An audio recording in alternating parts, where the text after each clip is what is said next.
תושבי צור הדסה, קהילה מדהימה שצומחת ומשתפרת וגם מתמודדת. היום אנחנו יוצאים למאבק הכי חשוב בתולדות צור הדסה. מאבק על מיליוני שקלים בשנה ממטה יהודה, שמגיעים לנו על פי החלטת בג"ץ. שמתם לב שמאז שנפרדנו ממטה יהודה, כל משפחה בצור הדסה משלמת בין 1,400 ל-2,000 שקלים יותר ארנונה בכל שנה, וזה לא נגמר כאן.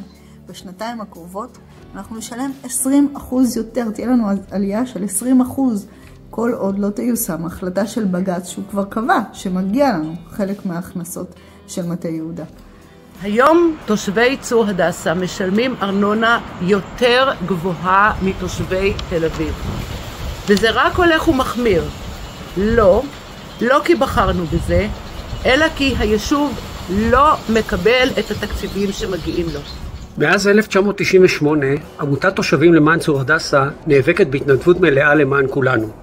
היא כבר הצליחה להוביל מאבקים גדולים כמו עצירת הסיפוח לירושלים, שמירה על תשתיות וסביבה, וקבלת החלטת בג"ץ ב-2023 ביחד עם הוועד. קבע בג"ץ שצור הדסה זכאית ל-20% מהכנסות הארנונה העסקית של מטה יהודה.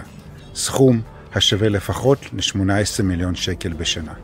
אבל החלטה זו לא מומשה עד היום על ידי משרד הפנים, והדרך היחידה לגרום לזה לקרות היא לפנות שוב לבג"ץ ולדרוש את מה שמגיע לנו. אין דרך אחרת. תושבי צור הדסה, אנחנו יוצאים למשימת גיוס ביום העצמאות, ויש לנו שבועיים לגייס 100,000 ש"ח עד ה-15 למאי בל"ג בעומר. הקרקע בוערת, וזו הזדמנות האחרונה שלנו לפעול ולנצח בבג"ץ. לחצו עכשיו ללינקים המצורפים לביט, לפייבוקס או לישראל תורמת. צור הדסה זה העתיד שלנו, זה הבית שלנו, זה העתיד שלנו. צור הדסה זה אנחנו.